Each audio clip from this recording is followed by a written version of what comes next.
Hola a todos y todas, hermanos y hermanas. Reciban un fuerte abrazo de mi parte y todo el equipo de la PIEPS. Hoy día es un día especial y en este momento de predicación, después de estar viviendo este bello culto todos juntos, queremos compartir un momento la palabra del Señor. Quien te habla, Andrés Santibáñez, pastor de jóvenes de Alfa PIEPS, de esta linda familia, de esta linda comunidad. Quiero darte la bienvenida a este espacio de reflexión, donde no tenemos otro fin que podamos juntos pensar, reflexionar y ver qué es lo que Dios tiene que decirnos un día tan importante como hoy. Así que antes de empezar, yo te quiero invitar a que puedas ir a donde estás. Si estás en tu casa, aprovecha el momento para tomar la Biblia, o si estás en algún lugar que no tiene la Biblia a mano, toma tu celular, igual sirve algún elemento digital, porque quiero que podamos ver juntos una historia muy importante para la fe cristiana. Un día como hoy, Domingo de Ramos, que se celebra en muchos lugares, en Latinoamérica particularmente, esta celebración es muy significativa. El mundo católico la celebra con mucha fuerza. Y desde la perspectiva cristiana, ¿qué es lo que tiene que decirnos esta entrada a la última semana de Jesús, a la Semana Santa? Y la verdad es que hay algo potente que quisiera compartir con todos ustedes. El mensaje de esta tarde ya se llama ¿de qué lado estás? ¿De qué lado estás tú? ¿De qué lado estoy yo? Y quisiera introducirlo de la siguiente manera. Hoy día estamos en un contexto de mucha inestabilidad, de muchas cosas que no sabemos. No sabemos si las dos vacunas, la primera dosis realmente inocula perfectamente o tenemos que seguirnos cuidando con tanto más cuidado que antes. No sabemos el detalle del plan paso a paso, a pesar que lo hemos venido viendo, pero lo actualizan. Si nuestra comuna cambia de fase, ¿qué puedo hacer? ¿Qué puedo no hacer? Y tenemos que estar revisando. ¿Podemos volver al colegio nuestros hijos, los jóvenes pueden volver a estudiar? ¿Cuándo pueden volver? Y si es que se hace, ¿cuáles son las medidas de seguridad, de sanidad? Hay un montón de cosas, que hay mucha inestabilidad. No se tiene certeza. No obstante, usted sabrá que hay áreas de la vida en donde sí necesitamos certeza. No podemos decir que todo no sabemos. Hay cosas que debemos saberlas, deben estar arraigadas en nuestras convicciones más profundas. Por ejemplo, hagamos un ejercicio, a ver si podemos hacerlo desde casa. Si usted está al lado de la persona que ama, está con tu polola, tu pololo, tus hijos, tu esposo o esposa, míralo en este preciso momento. Yo estoy solo aquí, así que excepto Matías, que me está grabando. Pero si estás con esa persona, míralo a los ojos y dile, ¿me amas? Hazlo, te voy a dar 3 segundos. Dile, ¿me amas? ¿Qué pasaría si esa persona te dice, no sé, déjame pensarlo bien? Uno no quiere inestabilidad ahí. Uno no quiere una falta de decisión, ¿cierto? Yo me imagino que tú la estás mirando y quieres que esa persona te diga, sí, mi corazón es tuyo. Algo así o por ahí. Uno quiere certeza, pero no en todo hay certeza. Y en esta historia que quiero compartir con todos ustedes, se necesita certeza. Se necesita definición. De alguna manera, esta historia nos empuja a que nos definamos respecto de cuál es nuestra mirada en torno a Jesús. Por eso el título del mensaje, ¿de qué lado estás? Así que, sin más que decir, yo quiero que vayas conmigo, por favor, al Evangelio de Marcos. Marcos, capítulo 11, del versículo 1 al 11. Pero para efectos de centrarnos aún más en la historia, quiero que podamos leer del 7 al 10. Pero la historia se centra del 1 al 11. Así que ese es el foco de este mensaje, que podamos ver cuál es nuestra posición frente a Jesús. ¿Cómo recibimos a este Jesús? Así que, ¿estás listo? Si estás listo, permíteme leer. Lo voy a leer en la versión Reina Valera contemporánea. Y esto es lo que dice, ya la historia comenzó. Yo te lo voy a explicar, así que no te preocupes. Ellos llevaron a Jesús el burrito, sobre el que echaron sus mantos, y luego Jesús se montó sobre él. Por el camino, muchos tendían también sus mantos, mientras que otros tendían ramas que habían cortado en el campo. Tanto los que iban delante como los que iban detrás, es decir, Jesús estaba en el centro, gritaban. ¿Qué es lo que gritaban? ¡Hosana! Bendito el que viene en el nombre del Señor. bendito el reino venidero de nuestro padre David. Hosana en las alturas. Esta es una historia fantástica. Primero, indicar un par de cosas. Es tan importante que este relato sale en todos los evangelios, no solo en los evangelios sinópticos, que estamos acostumbrados que ahí hechos se repitan desde 3 miradas diferentes, sino que también sale en el evangelio de Juan. Eso nos da una idea de qué tipo de relato vamos a leer o vamos a intentar comprender.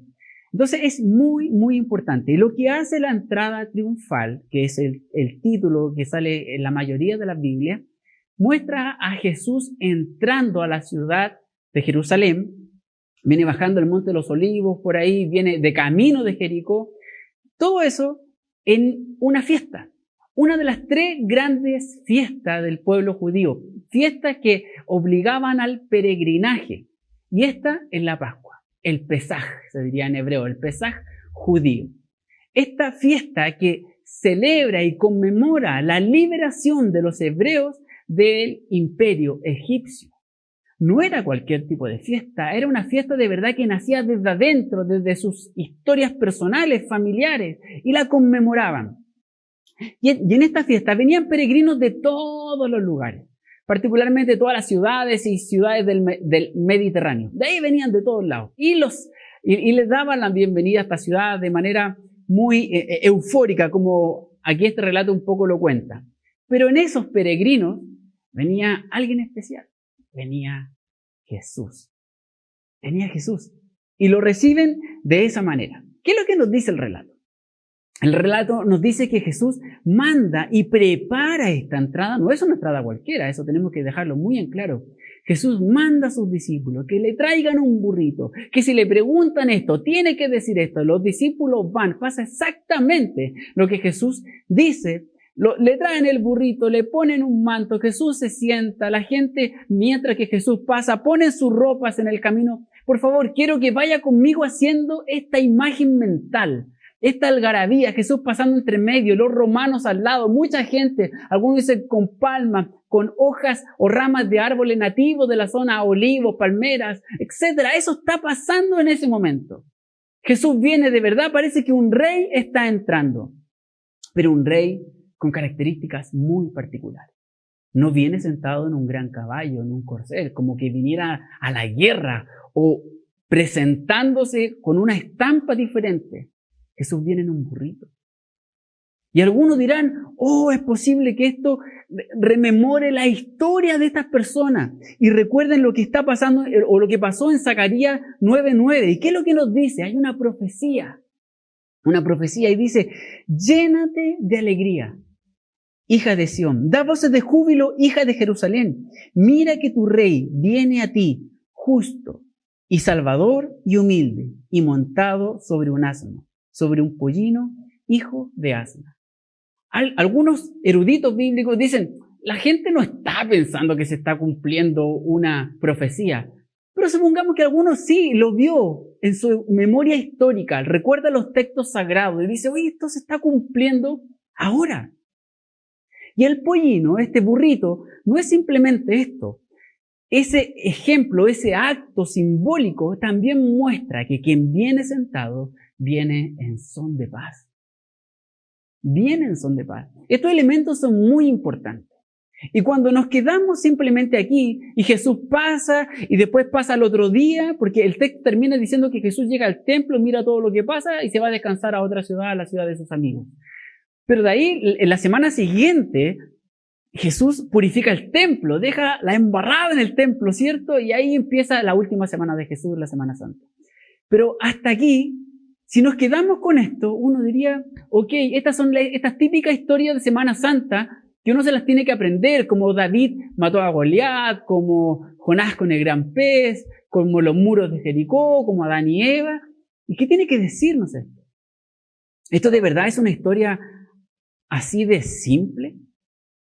¿Eso es todo lo que tiene que decirnos Dios y Jesús a través de los años que esta historia se ha leído una y otra vez? ¿O es la típica lectura de Semana Santa? Estamos obligados, yo como pastor estoy obligado a hacer este tipo de lectura. Estamos obligados a descubrir qué es lo que tiene que decirnos a nosotros.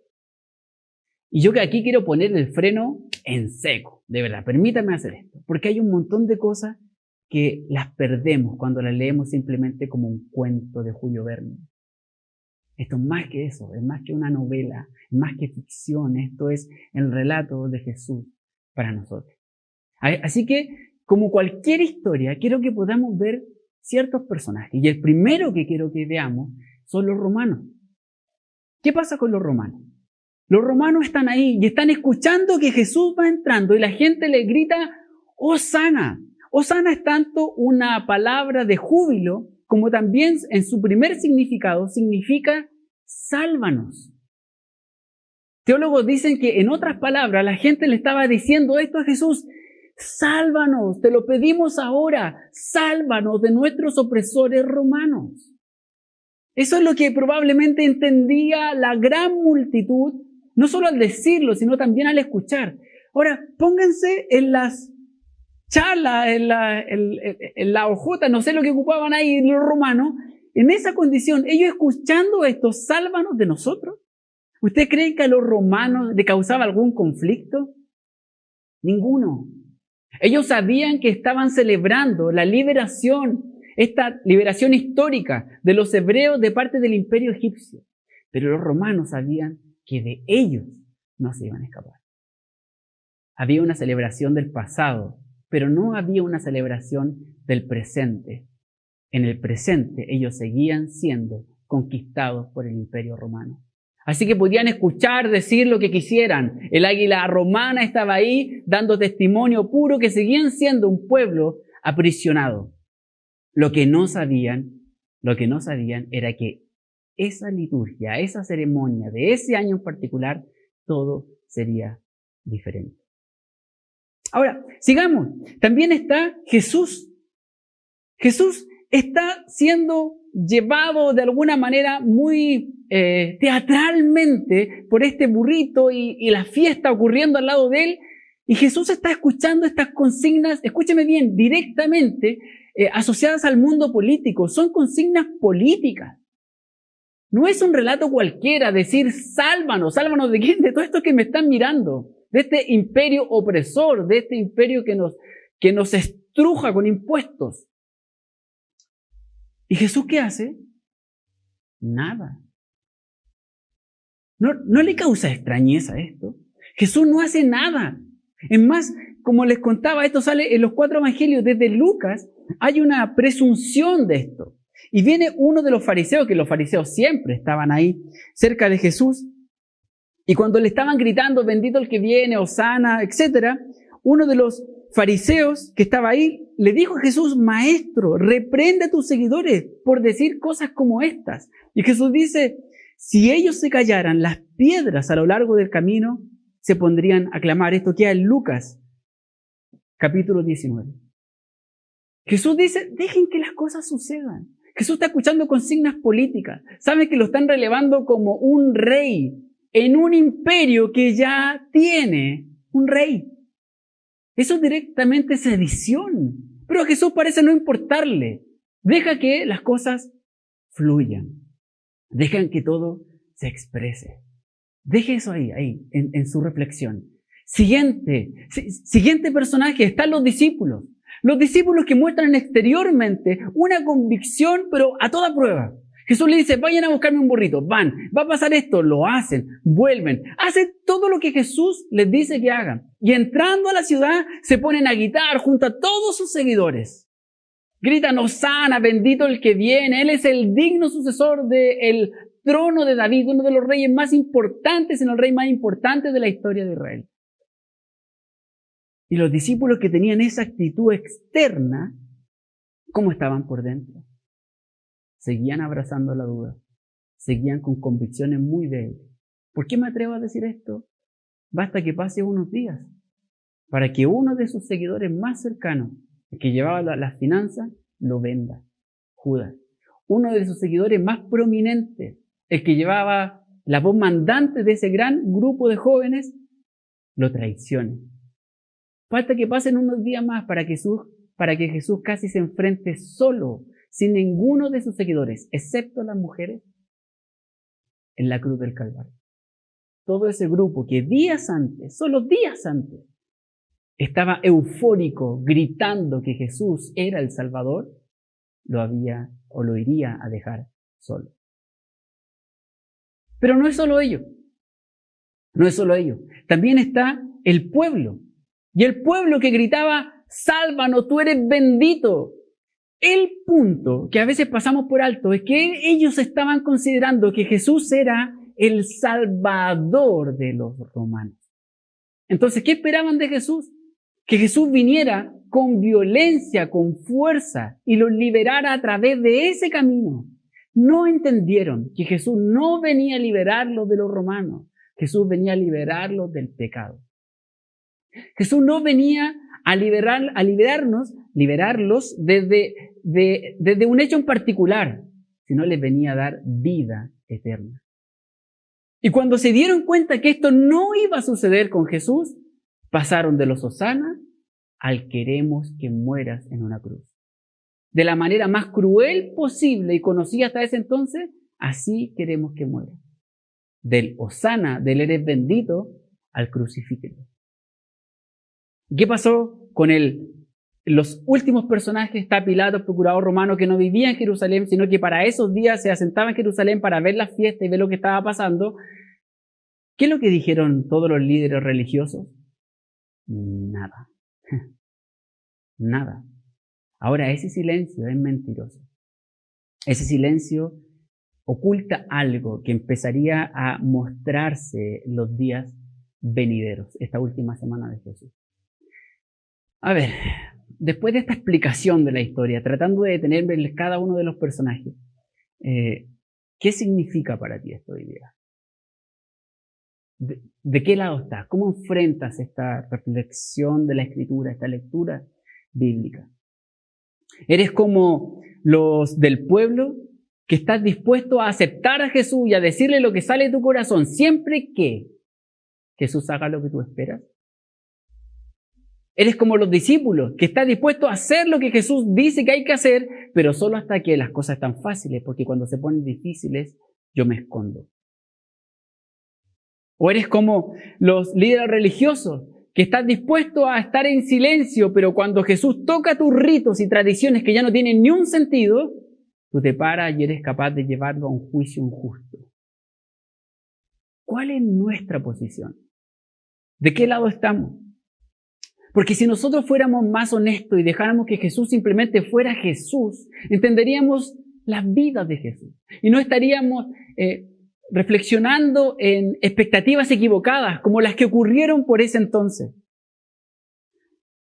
Estaríamos viendo cómo esta masa de personas, o seríamos parte de una masa de personas que, por un lado, adula a Jesús, diciéndole que Él es el Salvador, Él es el bendito. Pero cuando las cosas cambian, nuestro discurso también cambia.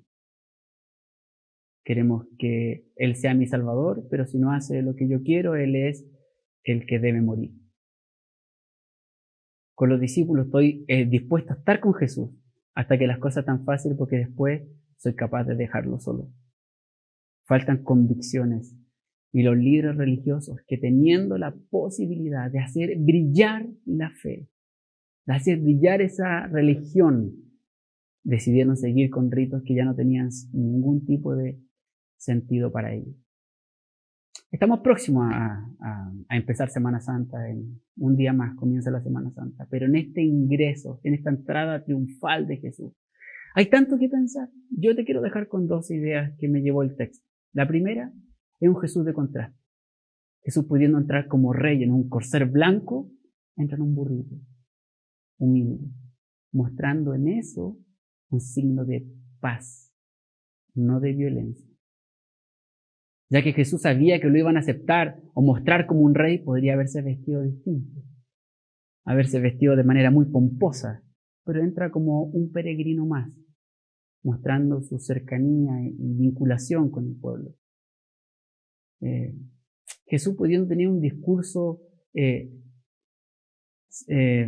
aprisionador para las personas, diciéndole no hagan esto, les da libertad a las personas. Tenemos Jesús de contraste. Mi pregunta es, si Jesús se mostró así, ¿cómo nosotros hoy día estamos mostrando a Jesús? ¿Lo mostramos como un contraste, una diferenciación respecto de la sociedad? ¿O no? ¿Seguimos mostrando un Jesús violento o no? Y la otra gran reflexión que quiero que pienses es lo que pasó con la gente. La gente quería que Jesús la salvara. Mi pregunta es, ¿queremos que Jesús nos salve? ¿De verdad queremos que Jesús nos salve? Este hosana que sale del alma, del corazón, ¿es honesto? ¿O quiero que Jesús me salve de mi cigarro, de mi hábito malo, de algo súper puntual? Y no entiendo, no soy capaz de comprender aún que Jesús quiere salvarme completo. Quiere darme una vida y vida en abundancia. ¿En qué posición te deja esto a ti? Y cierro con este desafío. Yo te invito a que esta semana, que está próxima a comenzar, no la comiences como todos los años. Una semana más, con 2 días feriados y ya estamos listos. No. Piénsalo. Esta es una de las semanas más significativas para la fe cristiana. Aquí comienza el cristianismo con la resurrección de Jesús. Comienza. La fe de nosotros se sitúa en que Jesús resucitó. Entonces no la tomes como una semana más. Yo te quiero invitar a eso. Toma todos estos diálogos que estaremos mostrando dentro de esta semana y que tú tienes la posibilidad de seguir a través de tu propia lectura individual y personal de los últimos días de Jesús como algo significativo para tu fe. Date el espacio que en este año diferente tú puedas también tener unas convicciones claras respecto de tu fe en Cristo Jesús. Yo creo y soy consciente de eso, que si nosotros dejamos de leer los relatos como una historia para aprenderse nomás y simplemente esto refuerza mis historias bíblicas y leemos de verdad lo que Jesús quiere decirnos, vamos a tener definiciones más claras en nuestra vida. Vamos a poder tener posiciones más claras frente a estas conversaciones que tenemos en la universidad, en el trabajo, con nuestra familia, nuestros vecinos, con nosotros mismos. Jesús te empuja a que definas tu fe. ¿Cómo enfrentas a Jesús? ¿En qué posición estás? ¿Mirando como romano? ¿Mirando como un discípulo de esta reflexión? ¿Como ese pueblo? ¿Como un religioso que guarda silencio? ¿Cuál es tu posición frente a Jesús? Espero que esta semana pueda ser de mucha bendición para ti. Te invito a orar y cerrar este tiempo. Gracias, Señor, por tu paz, tu guía, tu compasión. Gracias por todo lo que nos entrega. Gracias por Jesús. Y porque tenemos una semana para conmemorar y celebrar tu vida, obra, muerte y resurrección. Señor, yo te quiero rogar y pedir que este mensaje pueda calar profundo, no solo en la vida de quienes te conocemos, somos la familia, somos hijos de Dios, sino también en la vida de todos aquellos que están comenzando a dar estos primeros pasos en la fe, que puedan ver un Jesús victorioso, un Jesús que venció la muerte. En tu nombre, en el nombre de Jesús. Amén y amén. Que Dios te bendiga.